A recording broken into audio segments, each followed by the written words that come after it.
Hey guys, Morelli here. Welcome to the Metagame Snapshot, where I will talk about common cores and archetypes that are currently viable in the Ranked Battle Stadium singles ladder. Here, in front of us, we have the top 10 Pokemon overall, and the top 10 usage restricted Pokemon per stats of February 11th. As you can see, there's far more non-restricted Pokemon in the overall Pokemon usage chart. And that makes sense. You can only use one restricted per team, but you can use 5 of these other Pokemon on every team. But I thought it makes sense to focus on the lower usage restricted legendaries because you can only use one of them per team, and they are usually the strongest member of your team. So they naturally make a good focal point for your team and the core. And one thing that you may realize is that in Series 8, you see a lot of meta teams diverge out from themselves. In previous ranked series, it wasn't too uncommon to see just 6 really common, strong Pokemon just thrown together, and it still works not because they have particularly good synergy together, but because they are individually so damn strong. But this is, I think, the less true for the Series 8 ladder because certain restricted really need certain types of cores built around them. So let's start with the big dog, Zacian. Zacian is so strong in so many ways, so it's no wonder that it is the most used restricted for Pokemon the format. It is, in fact, only restricted Pokemon that is currently on the top of the charts right now, and its checks and counters are so limited. So what checks Zacian? There's a few things keeping it in check, but the most prominent of them all, and the most problematic of them all, is Ditto. It's simply not possible to talk about checking Zacian in the current meta, also and using Zacian in the current meta without Ditto. So how Ditto and Zacian interacts mechanically is that when Ditto comes in, its imposter activates first, so it turns itself into a +1 Zacian. Then the Intrepid Sword activates, so you are left with a +2 Choice Scarf Zacian. This is terrifying. There's simply no good way that you can handle that unless you think about how your team can handle that in team preview ahead of time. So that's why most Zacian partners have 2 goals in mind. First is to imposter-proof your Zacian against Ditto, and the second is to break stall against Pokemon that actually can hard counter Zacian long-term, like Quagsire. So this is why a lot of Zacian is paired with Quagsire. They just don't want to forfeit a kill every time Ditto comes in. And in that case, Zacian would be paired with Quagsire, Chansey, and other stall Pokemon. Another benefit of using a stall core with Zacian is that Zacian can lose to common Choice Scarf Pokemon, mainly Cinderace, Landorus, Kyogre, and more. And these Pokemon have Choice Scarf and also can't carry Trick, so they are naturally disadvantaged against stall teams, which have perfect counters to them, and they really can't do much to make progress other than maybe force double switches. Another way to deny this Ditto KO is dual screens. Reflect, Aurora Veil are pretty good ways to make sure that Zacian can beat Ditto 1v1. And the most common set of screens for Zacian is Lapras. Lapras is good because it not only sets the screens, it also can Dynamax, which Zacian cannot, and it is also able to beat Quagsire at Freeze Dry, and it's also able to hit any special walls like Chansey with Sheer Cold. You're not relying on the immediate KO from Sheer Cold right away, but Chansey tends to force drawn out games, and Chansey lets Lapras go for a lot of Sheer Colds, so that over the long term, the odds are stacked against Chansey. Other good partners for Zacian include things that are great at Dynamaxing and posing an offensive threat.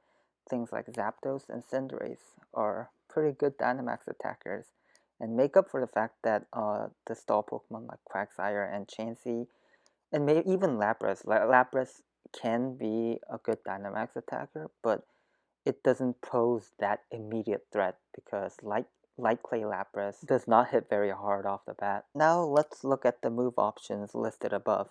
Some of these are really obvious, like Behemoth Blade. It has a really strong base power and also has the great effect of being able to do double damage to Dynamax Pokemon. So it's really silly not to use this move. And close combat, also pretty self-explanatory because steel types resist both Behemoth Blade and Play Rough, so it's nice to hit them super effective. As for Play Rough, I did list it lower than close combat for a good reason, and it's that Play Rough isn't super mandatory. But when you're trying to drop Play Rough, be careful of your Zapdos matchup getting that much worse. So if your team needs some extra damage against Zapdos, this is not the move you want to drop. Wild Charge hits very specific targets, mainly Celesteela, Skarmory, as well as other electric weak Pokemon such as Ho-Oh and Toxapex. And now let's look at the tech moves. And I think these are more interesting because some of them may not be immediately obvious why they are so commonly used on Zacian. Substitute is good with screens, especially because that Zacian is naturally quite bulky. Uninvested Zacian is about as bulky as 252 HP Incineroar, and doubles players already know how bulky that is. It's quite bulky, and that is with no investment. And Zacian can viably run a lot of bulk investment to take super effective hits. Uh, and so if you're investing in bulk, and on top of the light screens or reflect, it isn't such a far-fetched idea to be able to make subs that they cannot break in a single attack. And that's when Substitute really gets OP.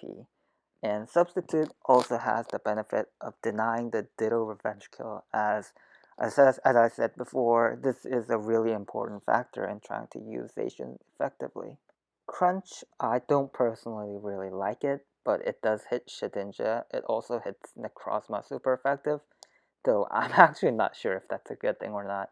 But just letting you know out there that there are people using this move. Quick Attack, I really like it, and actually I'm going to use this as an opportunity to talk about theory modding niche moves, or moves that don't really see quite much competitive play.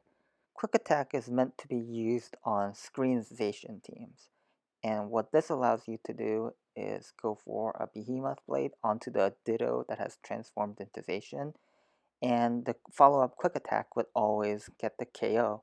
Yeah, Zacian's that bulky, it just doesn't die to a single Behemoth Blade with no investment. But is this one little interaction good enough for a move slot on Zacian? Priority is good, uh, and I could just list Quick Attack and say priority is good. And for some people, that might be good enough explanation. But that is not going to convince everyone. Uh, and you could say things like, oh yeah, priority lets you revenge kill things. Sometimes it can be really effective. It's really good to have at least one priority move on your offensive team and so forth. But this type of train of thought doesn't necessarily really get you anywhere. Some people might think, yeah, priority is good, but is it good enough to use quick attack good, you know? And some people might agree, some people might disagree, and there's nothing wrong with that, except there really isn't much convincing going on here. So here's my four simple steps to check yourself before you wreck yourself with silly Theoremon. First, give specific instances and matchups of how this move is useful. Second, how common are the Pokemon being discussed? Third, how complicated is it to set up this scenario? And fourth, finally, is it really helpful or could it have been done better by a more generally useful move? Let's look at Quick Attack on Zacian with these four little steps. First, yeah, I've listed the specific interaction between Zacian and Ditto where Quick Attack is really useful. How common are these situations? Very, because Lapras is a common partner for Zacian, commonly sets screens before Zacian comes in, and Ditto is the fifth most used thing in the metagame. So yeah, this is very common, and it's not very complicated to set up either, because you just need to click one move, Max Resonance, and the situation is set. You need to now bring in Zacian in the next 8 turns, which is a lot, and now Quick Attack will do exactly what I said. And fourth, is it actually helpful? Yeah, absolutely. Not only is this a more comprehensive argument, it gives more detail on what teams would benefit from this tech and what teams could do better without. A bit of a tangent there, but I thought this was a useful thing to talk about. Finally, Protect also is a tech that is useful around Ditto. So basically what it allows you to do is click Protect and make sure you see the Ditto Zacian lock into the Behemoth Blade, and then you can pivot out into a resist like Toxapex. So this gives you more options rather than just Quagsire to sponge the +2 Zacian. Because if you have Wild Charge, they could just go for it and get the KO if you just go right into your Pex without protecting. It also has the benefit of being useful to stall Dynamax and maybe stall out Toxic turns in case you're pairing it with other defensive Pokemon with Toxic. What makes Yveltal so strong is the power of Max Airstream and the sheer power of Dark Aura Life Orb boosted Max moves that, and it only gets stronger as it keeps dropping the opponent's special defense. It's so stupid strong, and very few can actually switch into it. And Max Airstream is a very special kind of setup move. It's First of all, it's a strong damaging attack that takes no turns to set up with, and as you get more KOs with it, you keep boosting your speed further, and that reduces the number of offensive checks available to the opponent. So, because Yveltal can get out of hand really quickly, a lot of Pokemon will EV to try survive at least one attack from Dynamax Yveltal. And Stealth Rock, Hippowdon is a really good partner with Yveltal for that reason. So it can spread chip damage with Stealth Rock, and Yawn can give Yveltal a clean turn to max Airstream with, so it doesn't have to take a lot of damage switching in or anything like that. And on those type of teams, you definitely want to use some special defense investment on Hippowdon because it's likely going to be your lead, and you don't want it to just lose to Zapdos on the lead matchup. So 252 HP and 148 special defense with Impish Nature is always going to live a max airstream from Zapdos, even if it has modest nature and life orb. So in a lead matchup scenario, you don't know what the Zapdos's item is or its nature, and it doesn't matter because you are always guaranteed at least one turn of action with no information revealed. And yeah, leading Hippowdon and setting rocks and getting Yveltal safely boosted is going to be enough to bypass certain offensive checks like Zapdos or Zacian, which is now slower than +1 Yveltal and is in range of a one-hit KO. But not all Yveltal checks fold over that easily. And against those checks like Xerneas and Nihilego, you want to have something that can safely switch in, because even though switches aren't free, they do take a lot of damage on the switch in if they want to risk switching in, and they do a lot less damage to Metagross, make a lot less progress on the Metagross if you just switch that in as your counter there. So if you look at the whole switch cycle, so you are doing a lot more to them switching into their Yveltal check than they are doing back to your Metagross, which counters the Nihilego and the Xerneas. Oh yeah, and Tyranitar is a big Yveltal check as well, so that's why Cinderace is there. That's why Metagross and Nihilego is there for the Xerneas and other matchups that Yveltal can't beat without prematurely Dynamaxing and not get to sweep the whole team. And Yveltal has a ton of options too, so Oblivion Wing, Sucker Punch, Oblivion Wing and Dark Pulse are obvious because Yveltal is really good as a special attacker. Oblivion Wing also has that really nice recovery. Heat Wave is the move that Yveltal uses to hit Zacian, because otherwise Zacian will resist both Max Airstream and Dark moves with its Steel and Fairy typing. So, and then there's a lot of tech moves, like Focus Blast hits Tyranitar really hard, so it's really difficult to consider Tyranitar a full-out counter. Sucker Punch also really good at trading damage. Priority. It's really strong priority too, so it's like even without any investment, it is as strong as a Cinderace Sucker Punch, thanks to the Dark Aura just boosting that damage all the way up. Taunt, really good against defensive stuff, also stops Trick Room and other setup from happening. And Taunt also happens to completely shut out Hippowdon and other ground type Stealth Rock plus Yawn users.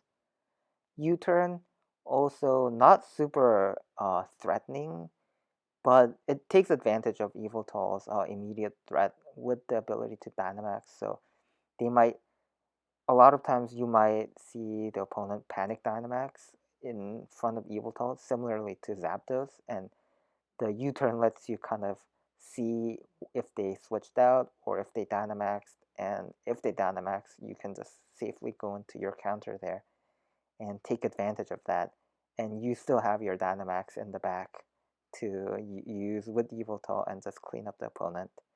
Steel Wing hits Nihilego, also hits Tyranitar, and yeah, Foul Play is also a pretty decent option on more defensive Yveltal sets with Roost.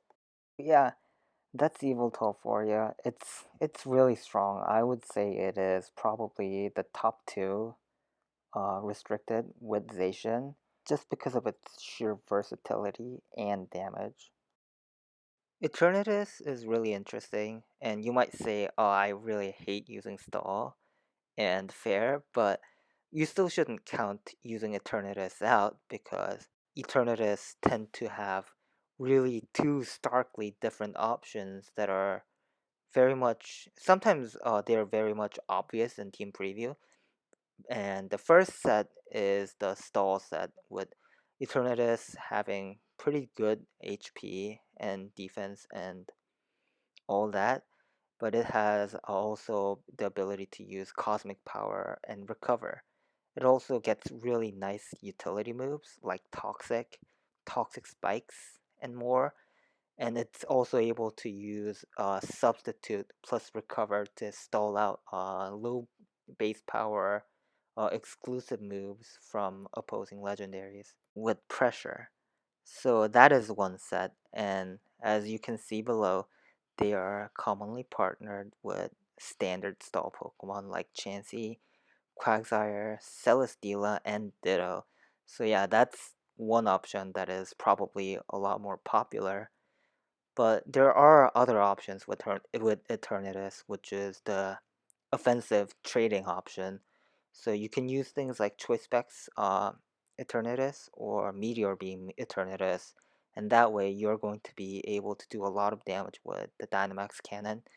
And Dynamax Cannon also able to do double damage to opposing Dynamax Pokemon, so that gives it a natural advantage in terms of actually trading damage, even against Dynamax. And again, with these type of Eternatus, it really is helpful to have some kind of dedicated Dynamax attacker, as well as some common trading staples, such as Mimikyu and Focus Sash, Urshifu. The Dynamax option in particular is mentioned because Eternatus also cannot Dynamax itself. Celesteela gets a special mention as a good Dynamax attacker because it also can almost disguise itself as a defensive option when it is shown in the team preview screen with Eternatus. So And Celesteela can be a good attacker, but only usually when it Dynamaxes, so yeah. That's Eternatus for you. It's really strong. Both sets are quite strong, but quite different. Sometimes they are very obvious in team preview because they play so differently, but there you go. Duskmane Necrozma is a really strong setup attacker with its ability to just take super effective moves very easily. It also uses either Weakness Policy or Lumberry. Both are threatening in its own right, and you really don't want to be the one to check. And that's talking about just Duskmane Necrozma without any support. Uh, with some screen support, Duskmane is basically impossible to kill. It's so bulky. And they're also commonly paired with other setup sweepers such as Rillaboom. Rillaboom in particular is mentioned because Duskmane Necrozma generally has a lot of trouble beating down Quagsire based stall teams. Unless it has Photon Geyser, of course, but we'll get to the moves in a bit. But Tapu Fini is there because there's a lot of Dark type Urshifu, which is a really strong counter to Duskmane Necrozma. And it's both able to use Sash Counter in order to check Duskmane Necrozma. It's also able to just hit it really hard through screens with critical hit Wicked Blow. So that's why Tapu Fini is listed. So if you aren't going to be using Fini, you still want some other fairy types that are able to soak up those hits from Urshifu. And Tyranitar is there as something that can check other ghost and dark types that are able to hit Duskmane super effectively. So things like Yveltal, things like Lunala, Tyranitar is able to soak all that damage up, so Duskmane can set up in a more safe environment. So if you wanted to use something other than Tyranitar, you would look for a similar type of defensive utility from some other bulky dark type, maybe something like Hydreigon. Now that I've explained the recommended partners, let's look at the moves. Sunsteel Strike is a really strong steel type stab. It's really hard and also ignores abilities, so it's able to hit things like Quagsire and also things like Mimikyu, just one-shots them through disguise. Dragon Dance is necessary because you you are able to boost your damage with weakness policy, but it is a bit inconsistent. You cannot rely on your opponent to activate that because your opponents will try to play around it if possible. So while they're trying to play around your weakness policy, Dragon Dance lets you shore up that pretty weak initial damage from Duskmane and start posing a real threat either way. Earthquake is a good coverage. It hits fire types, it hits steel types. It's a really good move in general, so no questions asked there. And there's a choice between Photon Geyser and Psychic Fang. And Photon Geyser also ignores abilities. Psychic Fang breaks screens. And you might think, why not Photon Geyser? It hits harder, of course. But a big problem with Photon Geyser is that when you Dynamax Duskmane, and it loves to use the Dynamax for itself in order to just take nothing from super effective hits, it turns into a special move, which really sucks.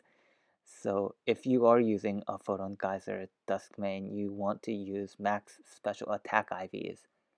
But the fact that it's a special attack can be used to your advantage against specific defensive cores, especially Quagsire. So if you don't Dynamax your Duskmane, you're able to just ignore the Quagsire's unaware ability with Photon Geyser's side effect and hit them hard that way.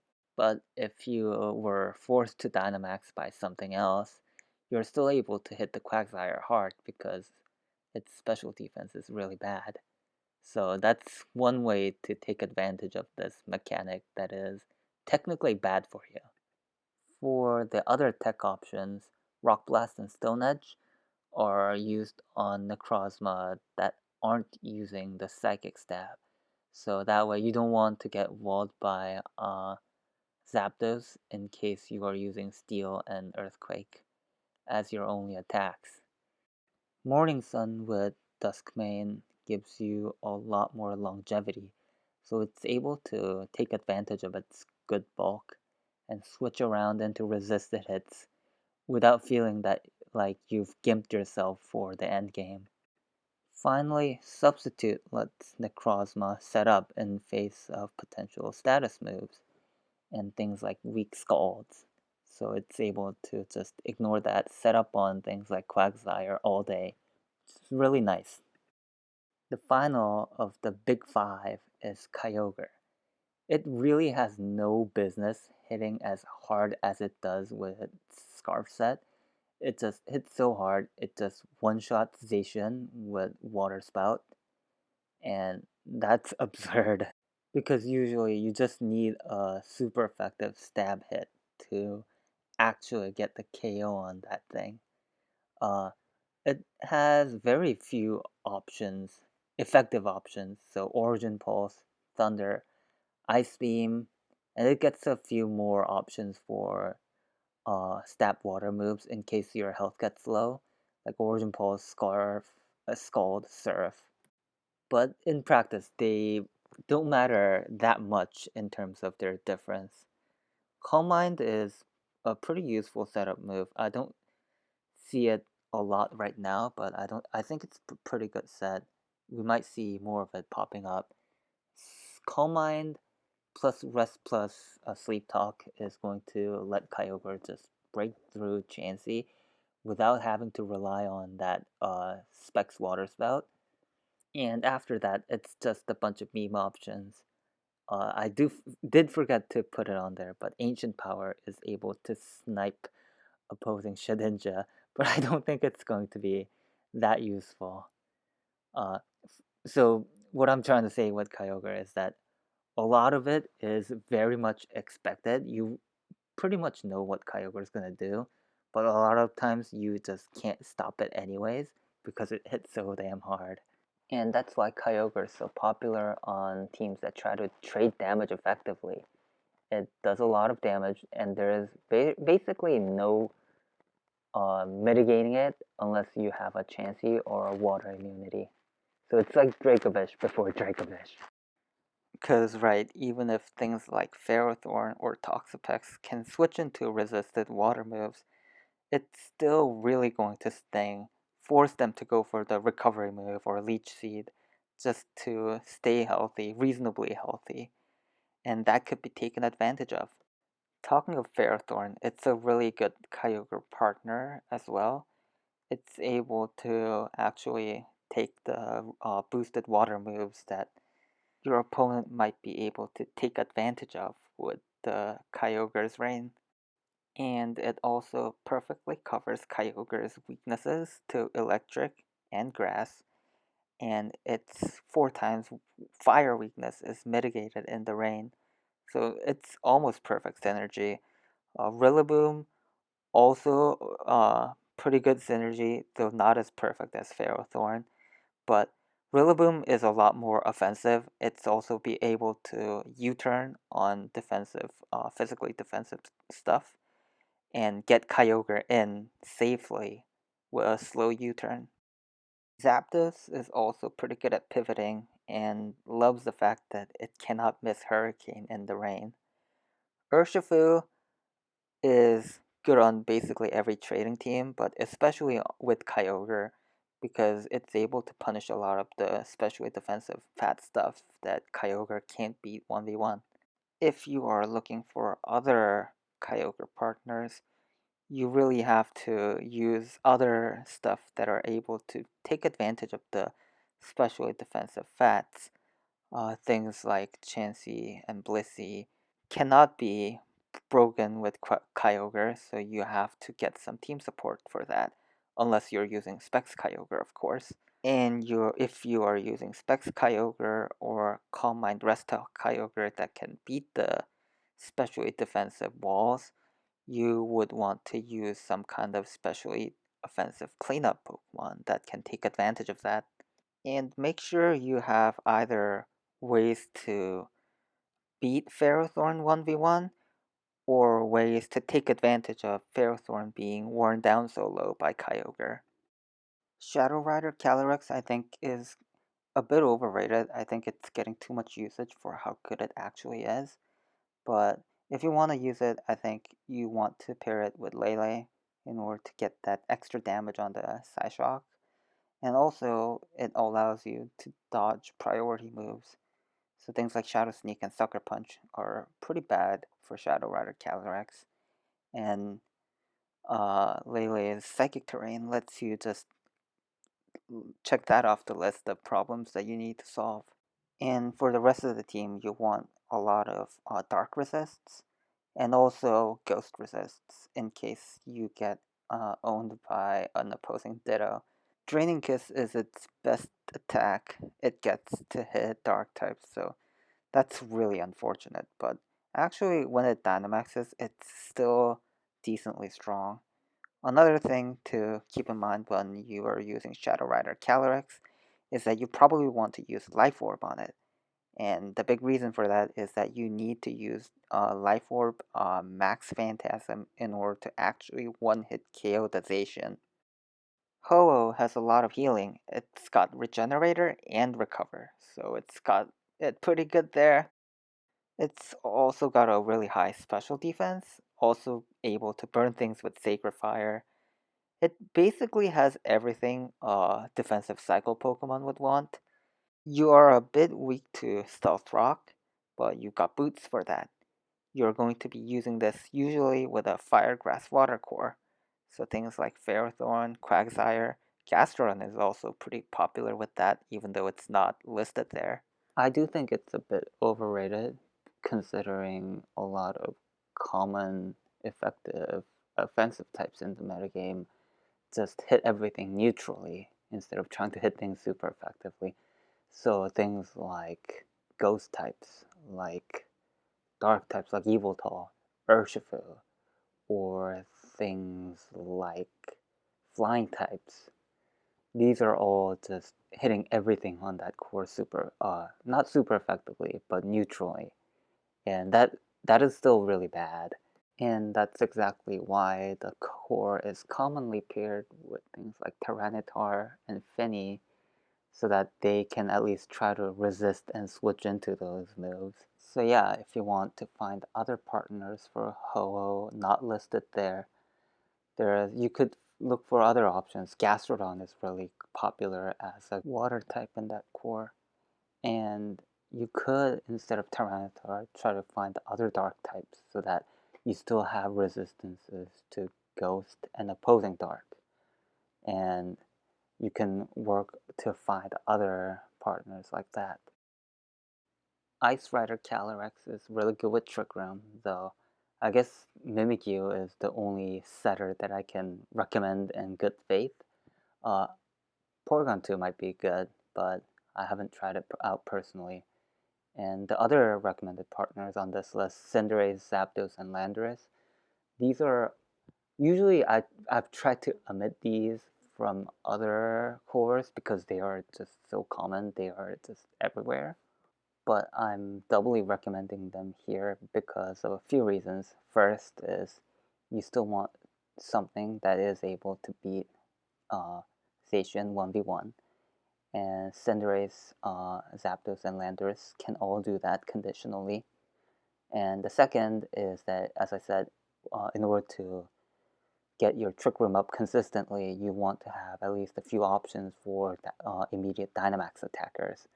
So all of these three, Cinderace, Zapdos, Landorus, are pretty good at that. And that will ensure that you will at least have some way to set up Trick Room with Mimikyu. Xerneas, another one that I do see quite a bit, but I'm not really sure if it's actually good. Because once you get the Geomancy off, yeah, it's really threatening, but also at the same time, it's really hard to get it off, and you are disadvantaged type-wise against Zacian, which is the most common thing in the format. So that's not good. And you're also weak against other things like Necrozma, Dusk. So you have a lot of partners that the first three, Regieleki, Grimmsnarl, and Dragapult, these are all the screen setter options, and they're all pretty good at getting Xerneas set up, so definitely useful. Quagsire is an option to make sure that you don't lose to Zacian or Necrozma and those other things that hard counter Xerneas. And you see a lot of tech moves in Xerneas, and it's kind of interesting because there's a lot of tech moves, but you want to run them all. But if you don't run any of them, there's a lot of counters that start to pop up, and it's really aggravating. Thunderbolt is going to be your strongest neutral damage option against a lot of resistances like steel types and fire types. And Thunder is actually there in order to have enough damage to one-shot Zacians with +2 max lightning. The electric coverage hits a lot, so it's including things like Ho-Oh and Toxapex and Celesteela. On the other hand, you want Focus Blast for things like Ferrothorn, and you want Psyshock for Nihilego, and you can't have them all. So actually, and in fact, a lot of times you do see things like Draining Kiss, just giving up the fact that you aren't going to be able to check all those offensive counters with one coverage move and just rely on getting the neutral consistent damage with the fairy type moves. So yeah, these are the 9 most popular restricted options in the metagame right now. I went through the common cores that are surrounding each of these restricteds, but there are other viable ones, so I'm going to shortly touch on them. Zygarde is mostly used on stall, and you see a lot of the standard, typical, boring old stall partners there. As for the moves, it's really bulky, so it can just rest without any type of support. It's just able to sit on the opponent for 3 turns. It's really hilarious. But Substitute lets you forcibly get the transform off, so that's able to reduce one avenue of counterplay. Kyurem Black, Zekrom, really good at sweeping after a Dragon Dance, but they have trouble getting it, so you're supposed to pair it with Screens or Stealth Rock plus Yawn to get that first turn. Uh, Lugia and Lunala are more bulky, so they are able to actually sit on the face of other stuff and just set up, but a little bit of support never hurts. And yeah, they're also able to recover health, so you can go for some kind of a long-term cycle game plan and then clean up with them. And there are things like Reshiram, Kyurem White, Groudon, Dialga, and Mewtwo. They hit really hard, and you do want some kind of defensive synergy with them, but generally these are really good at trading damage. You want to pair it with more Pokemon that trade damage really well. I'm sure I missed a few. I've found that most of the restricted Pokemon are actually pretty viable on their own right. Usually the question is it worth the slot? But when you actually use it, they're all pretty nice. I like it. And that's it for this video. See you next time.